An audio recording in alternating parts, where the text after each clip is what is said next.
স্বাগতম জানাচ্ছি সর্বশেষ আপডেট বাংলা সংবাদে। শুরুতেই সংবাদ শিরোনাম। শুরুতেই জানিয়ে দেব, বহিষ্কৃত নেতায় সরকারি জমি দখল, গুড়িয়ে দিলেন বিএনপির নেতাকর্মীরা। বিস্তারিত থাকছে প্রতিবেদনে। এদিকে পাবনায় নেতাকর্মীদের ওপর হামলা, বাড়িঘর ভাঙচুরের অভিযোগ জামায়াতের। বিস্তারিত থাকছে প্রতিবেদনে। আরও জানিয়ে দিব, সিরাজগঞ্জে বিএনপির 2 নেতার পদ স্থগিত, 3 নেতাকে শোকজ। বিস্তারিত থাকছে প্রতিবেদন। এদিকে নতুন সরকার যখন বলবে তখনই ব্যারাকে ফিরবে সেনাপ্রধান। বিস্তারিত থাকছে প্রতিবেদনে। আরও জানিয়ে দিব, বিশ্বাসযোগ্য নির্বাচন আয়োজনের প্রশংসা, বিএনপির বিজয়ে জাপানের অভিনন্দন। বিস্তারিত থাকছে প্রতিবেদনে। এবং সর্বশেষ জানিয়ে দেব, দেশব্যাপী নির্বাচন পরবর্তী সহিংসতার রক্তক্ষয়ী রূপ। বিস্তারিত থাকছে প্রতিবেদনে। এতক্ষণ শুনছিলেন সংবাদ শিরোনাম, এবারে বিস্তারিত। তার আগে ভিডিওটি ভালো লাগলে এবং সর্বশেষ আপডেট পেতে চ্যানেলটি সাবস্ক্রাইব করুন। ধন্যবাদ। পটুয়াখালীর কুয়াকাটায় গত 12 ফেব্রুয়ারি ত্রয়োদশ জাতীয় সংসদ নির্বাচনের পরে গভীর রাতে 0 পয়েন্ট এলাকায় সরকারি সম্পত্তি দখল করে দোকানঘর নির্মাণ করে কুয়াকাটা পৌরসভার 7 নং ওয়ার্ড বিএনপির বহিষ্কৃত সদস্য মোহাম্মদ মন্নান হাওলাদার। বিষয়টি নজরে আসলে স্থানীয় বিএনপির উদ্যোগে এটিকে অপসারণ করা হয়। শনিবার 14 ফেব্রুয়ারি রাত 10টার দিকে কুয়াকাটা পৌর বিএনপির সভাপতি এবং সাধারণ সম্পাদকের নেতৃত্বে এই দোকানঘরটি অপসারণ করা হয়। এছাড়া ভবিষ্যতে এমন কোনো কর্মকাণ্ডে কেউ জড়ালে তাদের বিরুদ্ধে বিএনপি একই উদ্যোগ নেবে বলেও ঘোষণা দেন তারা। জানা যায়, 12 ফেব্রুয়ারি ত্রয়োদশ জাতীয় সংসদ নির্বাচন শেষ হতে না হতেই সেদিন মধ্যরাতে পানি উন্নয়ন বোর্ডের সরকারি সম্পত্তি দখল করে এ ঘরটি নির্মাণ করা হয় বলে অভিযোগ উঠেছে। পরে স্থানীয় সচেতন মহলে সামাজিক যোগাযোগ মাধ্যম ফেসবুকে বিষয়টি লেখালেখি হলে নজরে আসে পটুয়াখালী 4 আসনের নবনির্বাচিত সংসদ সদস্য এবিএম মোশাররফ হোসেনের। তার নজরে আসার সঙ্গে সঙ্গে কুয়াকাটা পৌর বিএনপিকে সেই অবৈধ স্থাপনা অপসারণের নির্দেশ দেন তিনি। সময়ে বিরোধী দলের নেতাকর্মীদের ওপর ধারাবাহিক হামলা, মামলা, নির্যাতন, হত্যা, বাড়িঘর ভাঙচুর, অগ্নিসংযোগ, ব্যবসা প্রতিষ্ঠান ভাঙচুর, দখলদারিত্ব, রাজনৈতিক দলের অফিস ভাঙচুর সহ নানা অভিযোগে সংবাদ সম্মেলন করেছে পাবনা জেলা জামায়াতে ইসলামী। রোববার 15 ফেব্রুয়ারি দুপুরে ঈশ্বরদীর ভেলোপাড়ায় রাজনৈতিক কার্যালয়ে সংবাদ সম্মেলনে এমন অভিযোগ করেন জেলা আমির ও পাবনা 4 আসনের নবনির্বাচিত সংসদ সদস্য অধ্যাপক আবু তালেব মণ্ডল।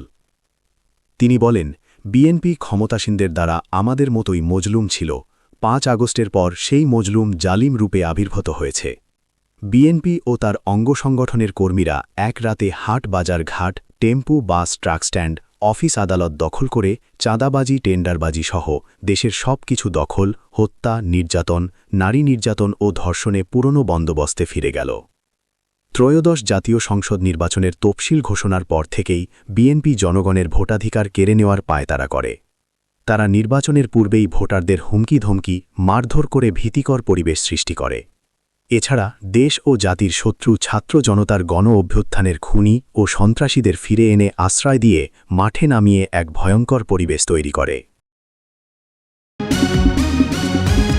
সিরাজগঞ্জ 5 বেলকুচি চৌহালি সংসদীয় আসনে ভোটারদের হুমকি ধামকি ও দেশীয় অস্ত্রশস্ত্রে সজ্জিত হয়ে মারধরের অভিযোগে 2 নেতার সব দলীয় পদ স্থগিত এবং চাঁদাবাজির অভিযোগে বিএনপির 3 নেতাকে শোকজ করেছে সিরাজগঞ্জ জেলা বিএনপি। সোমবার 16 ফেব্রুয়ারি ভোর রাতে জেলা বিএনপির দফতর সম্পাদক তানভীর মাহমুদ পলাশ স্বাক্ষরিত পৃথক 5টি চিঠিতে এই সিদ্ধান্ত জানানো হয়। পদ স্থগিতাদেশ পাওয়া নেতারা হলেন বেলকুচি পৌর শাখাধীন জাতীয়তাবাদী সাইবার দলের সাংগঠনিক সম্পাদক শিহাব মণ্ডল এবং বেলকুচি পৌরসভার 4 নং ওয়ার্ড বিএনপির সাবেক সাধারণ সম্পাদক মুস্তাফিজুর রহমান মণ্ডল। এছাড়া হিন্দু সম্প্রদায়ের দোকানে হুমকি, চাঁদাবাজি ও ভাঙচুরের অপরাধে বিএনপির 3 নেতাকে শোকজ করা হয়েছে। নবনির্বাচিত সরকার দায়িত্ব গ্রহণের পর যখন নির্দেশনা দেবে তখনই সেনাবাহিনী ব্যারাকে ফিরে যাবে বলে জানিয়েছেন সেনাপ্রধান জেনারেল ওয়াকারুজ্জামান। নির্বাচনের জন্য যে অতিরিক্ত ফোর্স মোতায়েন করা হয়েছিল তাদের সংখ্যা কমানো হয়েছে বলে তিনি জানান।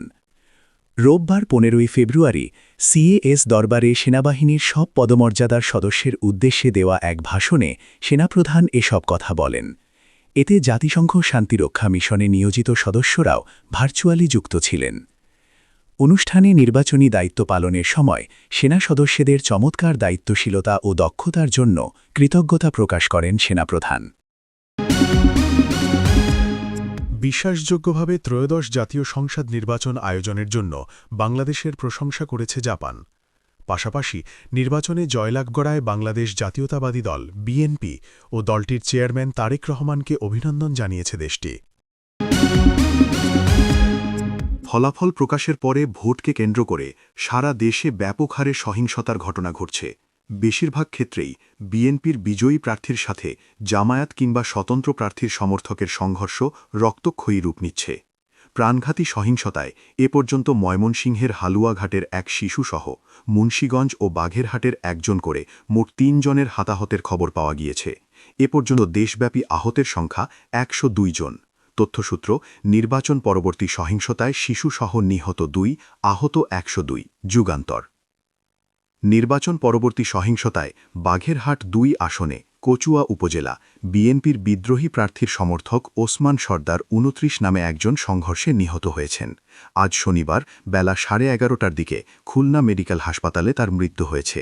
নিহত ওসমান সর্দার ২৯ সদর উপজেলার পার নোয়াপাড়াগার ধোপাখালী ইউনিয়নের ছিটাবাড়ি গ্রামে বিএনপি মনোনীত প্রার্থী শেখ মোহাম্মদ জাকির হোসেন ও ঘোড়া প্রতীকের স্বতন্ত্র প্রার্থী MAH সেলিমের সমর্থকের মধ্যে সংঘর্ষের ঘটনায় ওসমান সর্দার সহ অন্তত ১০ জন আহত হন। তথ্যসূত্র, বাঘেরহাটে নির্বাচন পরবর্তী সহিংসতায় বিএনপির বিদ্রোহী প্রার্থীর সমর্থক নিহত। প্রথম আলো।